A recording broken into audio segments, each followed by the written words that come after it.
Hi, everyone. Welcome back to the So She Slay Show. I'm Heather.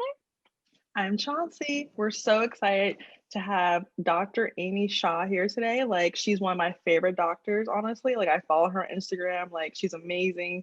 And welcome to the So She Slay Show. Thanks so much for having me, guys. Awesome. So, you're here to talk to us about your book, which has the catchiest title there is, uh, and which I say all the time. Do you want to tell us a little bit about your book? Yeah. And of course, tell us your title of the book, too. Yeah. The title of the book is I'm So Effing Tired.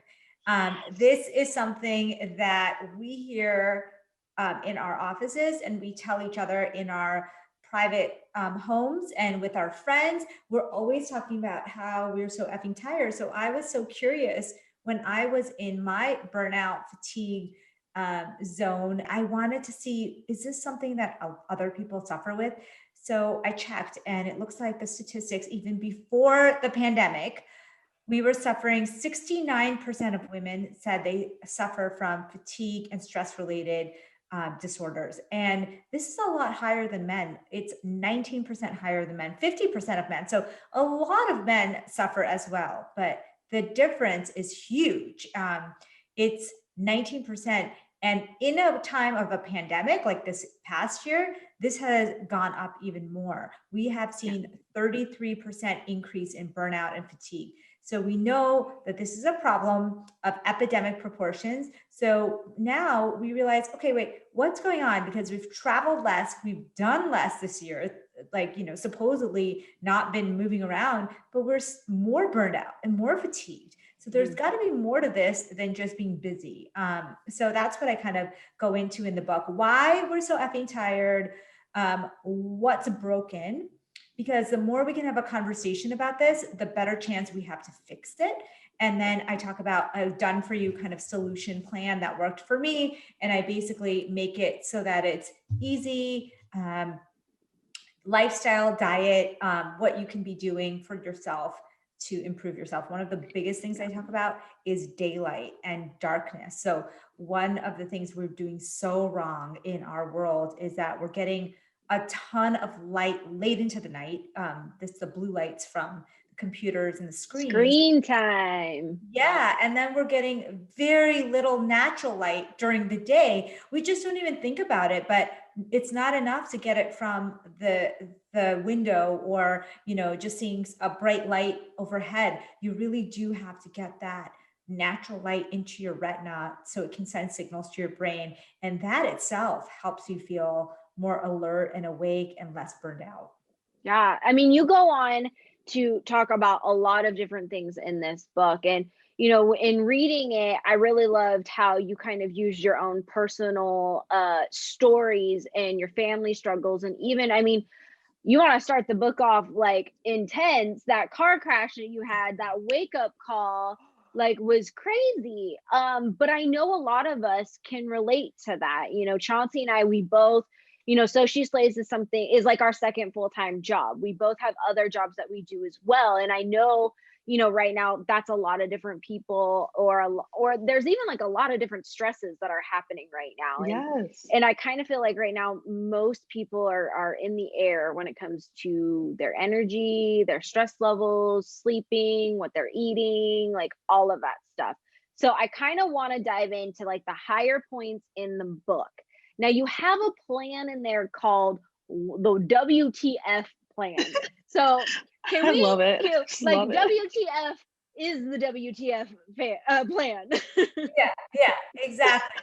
And honestly, what I tried to do is try to make the plan as easy and as done for you as possible, because we are so tired and burned out. Like, I really had struggled myself with places that said you need to meditate 60 minutes twice a day. You need to eat only like organic, hemp seeds or whatever it is. And I was like, I feel like that just puts more on your plate. What we're trying to do is do like very simple things to make it easy. It should not take, like, your daylight exposure that I'm talking about should not take more than 1 to 3 minutes a day. Your mindfulness should not take more than 1 to 3 minutes a day. doing circadian rhythms, doing circadian fasting, for example, where you just stop eating overnight, that is something that, takes maybe 5 minutes of thought. Say, hey, I'm going to not eat that late night snack, or I'm going to have a full night of sleep and maybe give myself 12 hours before I have meals. These are simple steps. I mean, I think we can all do that. Those are the kind of things I really emphasize in the book, because, and of course, mindset. I think what we don't realize is that our energy is our currency, and where we're spending it and who we're giving it to is depleting us every single day. And every single morning we wake up with a certain energy bank, and then we deplete it way before the end of the day. And we end up being really tired and dragging for the rest of the day. We're making tons of decisions.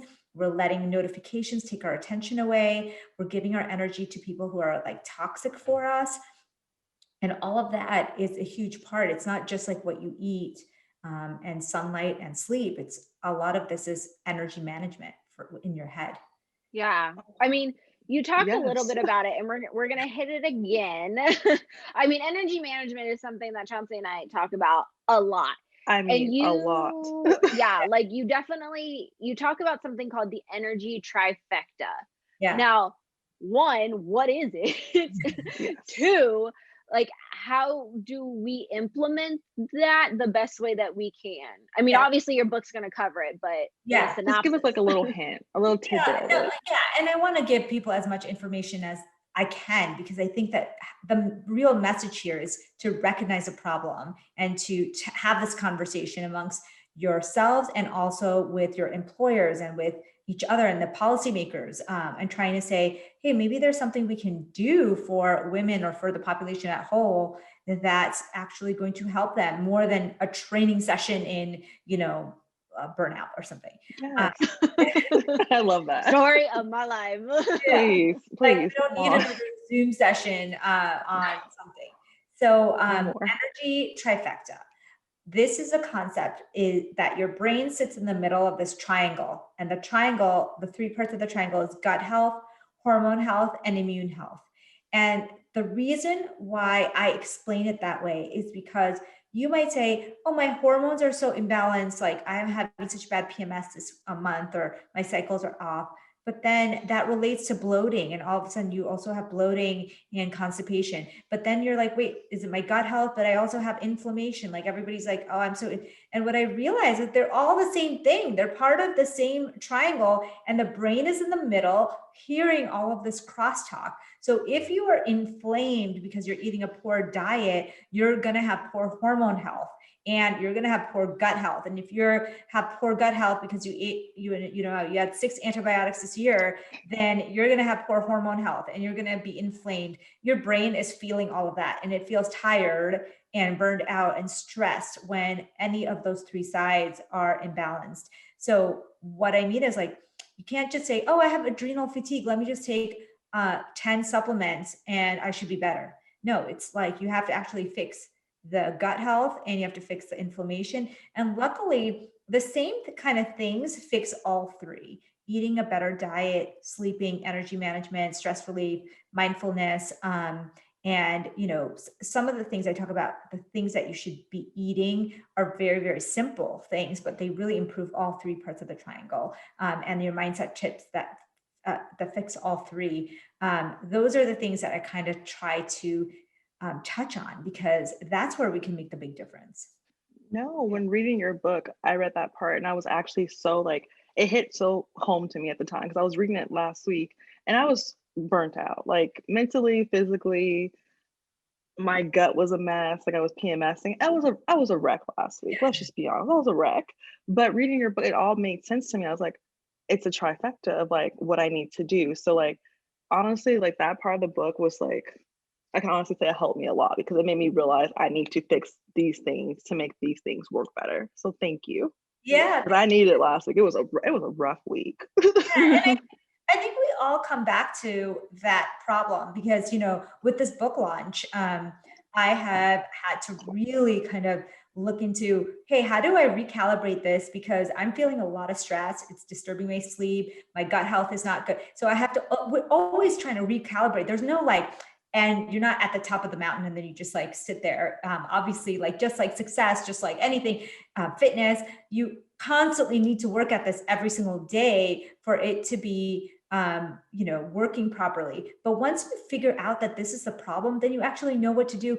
I felt when I was in my dark place, I really had nowhere to turn. There was nobody telling me, hey, this is what you need to do, or hey, maybe this is the problem. It was just like, well, your blood tests are normal, so it must be just that, you know, you're getting older, you have these kids, you know, you're working really hard. And I was like, wait, so that's it? There's no other like tools or something I could do? And that's where I think this conversation needs to be had. Yeah, no, exactly. And I mean, I'm sure there is one moms, two dads, and everyone else out there who like, I mean, I know come 3:30, I like my energy level is really down. And that's when people start reaching for the caffeine, reaching for the Sweet. sugar and Something all the stuff sweet. to try and get you through the last 2 to 3 hours of your day, whether it be a work day or not, before you can go home. And then you're just like, then I don't know about you, like I've talked to Chauncey and I'm like, oh, I'm on my third wave of energy right now. So like I'm gonna hit it. I'm gonna do everything I need to do before I drop dead again. Yes. And it's just like how there has to be a better way. And I'm It has so to be. glad that you are addressing this. Now we talk about gut health, what you're eating, we talk about hormones and your immune system, correct? Is there something like is there little tips that we can do in each of these that can maybe help us get started? Please Absolutely. tell us, because I need it right now. If I was like starting again today, because I made all the mistakes. I tried a bazillion different diets and lifestyle changes, and I tried everything. And I felt like, okay, if I had to do it over again today, and if I can help others, one of the biggest things I would say is that what you can do is you can multitask your morning. So if you go and get your daylight, direct daylight, like I said, it doesn't need to be first thing in the morning. It could be like on your walk to the car or your walk to the office, or it could be just walking out your back door. But get like 1 to 3 minutes. And during that 1 to 3 minutes, you're just standing there. So you might as well do your mindfulness. You could do like, it's called vagal stimulation. So there's a nerve from your brain that goes all the way down to your body. It is called the vagus nerve. It's the most powerful nerve in repair and digestion. It's kind of called the mind-body connection is through the vagus nerve. Now we know that there's multiple different ways, but vagus nerve is probably the primary way. And how you relax the vagus nerve, it's simple things like taking a breath, but the exhale, making it really long. So you'll know in yoga and meditation, they always tell us to like do like a long exhale. And that's why also humming, there's a humming sound like Om that has a hum in there. That for some reason that like vibration in your throat actually relaxes like stimulates the vagus nerve and makes your body relax. And so humming could be good. You could do prayer, gratitude is a great way. Just something that can get you out of your to-do list just for 1 to 3 minutes a day. And you get that light into your eyes that goes straight to your brain. So from the retina, it goes to your suprachiasmatic nucleus in your brain. And what it's doing is that it's telling your body, hey, it's daytime, start thinking. This is the time to metabolize. This is the time to do the work, and shut off all the nighttime processes. So everything works better when you get that input during the morning. So that's the first thing, the morning, very multitasking, go out, get some fresh air. If it's through a window, open the window so you're not looking through the glass, okay? And just get it, do the breathing. That's the first thing. Second thing I would do is do the circadian fasting. What that means is, all it means is, hey, instead of eating or drinking wine late into the night, stop 2 to 3 hours before bed. Give your body a chance to repair and renew. It's like if someone woke you up in the middle of the night and asked you to do a complex math problem, you would first be angry, you wouldn't be able to do it. That's what happens to our bodies late into the evening and overnight. We're eating all kinds of hours and doing work at all kinds of hours. I mean, it's ruining that circadian pattern. And so what you want to do is at least a few nights a week. Say, hey, I'm going to do an earlier dinner tonight. Maybe I take a break for 12, 13, 14 hours. So it could be easy as 7 p.m. to 7 a.m. Or it could be like a 6 p.m. to 8 a.m., whatever, something that stretches it out a little bit more, because Americans or modern people are eating 15, 16 hours a day. So they're literally giving a body only 8 hours to repair and renew. And that's just not enough on a chronic basis. So those two things can make a marked difference. And then when you get good at it, you can start throwing in a fasted workout in the morning. That means that, before you go ahead and have your breakfast, you might just go for a walk, or you might do your workout in the morning. It gives your body the best chance to use up all that excess glucose in your body, and maybe even dip into the stored glucose. We think that there's this biological process called metabolic switching that happens when you go for a long time without eating, say, a meal. Your body starts to use the sugar in your liver that's stored. And once it's done with the liver stores, say you're working out and the body's like, oh, I ran out of, available sugar. It has to start to switch to using fat for fuel. And when it starts to switch to using fat for fuel, all these cool downstream changes start to happen. And so we think that's the magic. That's like the magic switch that almost in the Western world, we almost never get into that zone. And we don't know how to get into that zone. Like, we can't measure when you're like, I can't say Chauncey has now gotten into the metabolic switching zone. We just know that if you can take a break from food from, evening to morning, and maybe use up some of that excess glucose both by sleeping and then working out in the morning, you have the best chance of kind of going into that zone. And so just the morning and evening routines can really change a lot. You can just start with that. Okay, Yeah. I love that, because I always see those like memes on Instagram. I wish I had what people who work out at 7 a.m. have to work out. So maybe this is the helpful hint. If I can do this, I can, because I really want to be the person who works out in the morning, like early. Like, I want to work out before I start my day. So tomorrow I'm gonna try it. Yes, it can I be, hope. Chelsea, it can be 10 minutes. Like, think that's this pressure that society puts on people to do like a 60, 45. Yes. You don't need that. In fact, 120 minutes of, say, nature-based exercise a week, which is not a lot, is the magic number, really. And so I you're not can do really that. looking for huge So what is that? Okay, so 120 what a week? What is that? Minutes. Minutes? Like So if I break that 10 down, like So 10 that's only 2 hours a week, hours a week? right? Yeah, 60 I minutes. mean, that's like, 10 yeah, minutes a okay. day. Yeah, we can do that. There is no excuse. Yeah. Like, it really this is very isn't. manageable. And I think what we always tell ourselves, like, if we don't have a full like hour, if we can't do it all, then forget it. Like, there's no point. But if you look at the centenarians, the blue zones, the places where people live the longest and healthiest, and they're happy too. What are those places? Please tell us.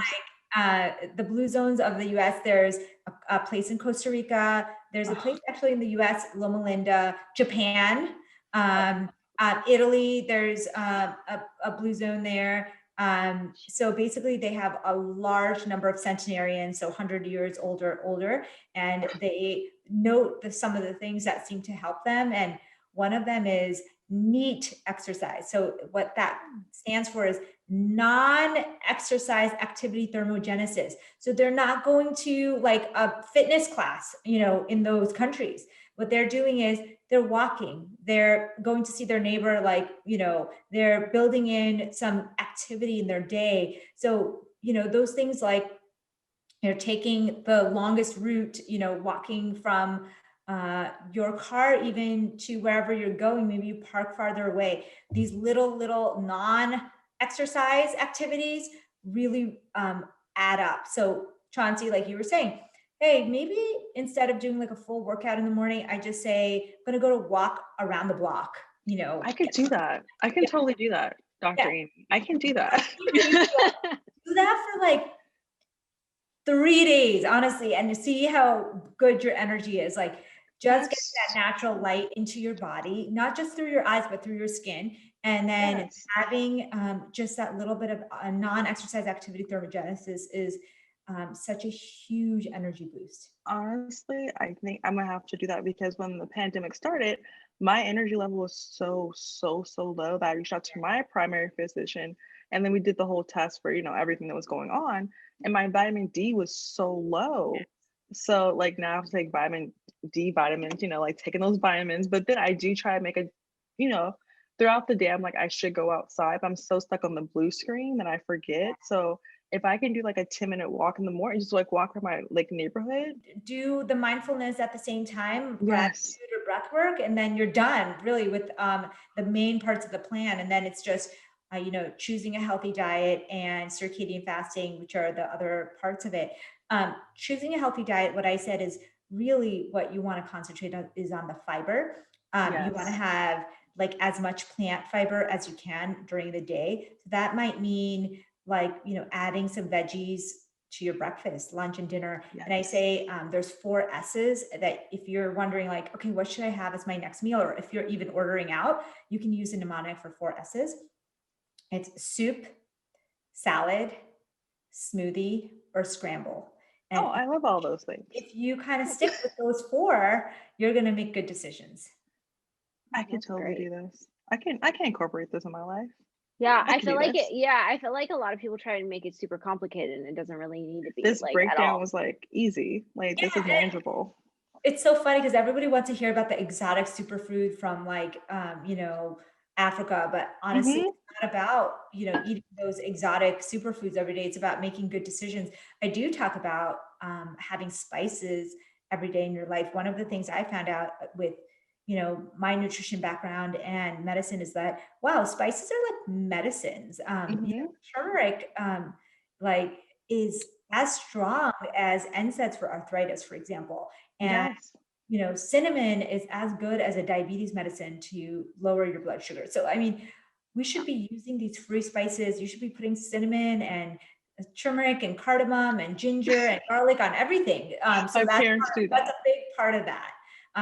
It's medicinal, honestly. I know, let's talk about a little bit about sleeping and sleeping habits. And I mean, oh my gosh, we can talk about this subject to death.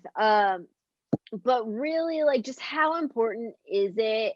And I mean, I really think that all of us have messed up sleeping habits. I'm not even gonna Yeah. lie. I went to bed at 1 last night. 1 Yeah. a.m. Yeah. The thing is that, okay, when we get blue light like you do and I do, your melatonin is delayed by 90 minutes every time you see bright blue light. So that's overhead, lighting from those fluorescent lights that you see at grocery stores and malls, and By that's 90 minutes, like it takes your brain 90 minutes to get over like looking at your phone or watching TV or well, Wow. damn, no wonder why. I'm exhausted every we second wonder of the why we day. can't sleep at night, right? And then Yes. so what we do is we see blue lights, we eat in late into the night. So our bodies are getting all these mixed signals. They're like, wait, is it day? Is it night? Because this girl is still going, she's still eating, she's still looking at these bright lights. Like maybe she is on a plane and going somewhere. It's like that jet lagged feeling. And so your sleeping gets really disturbed.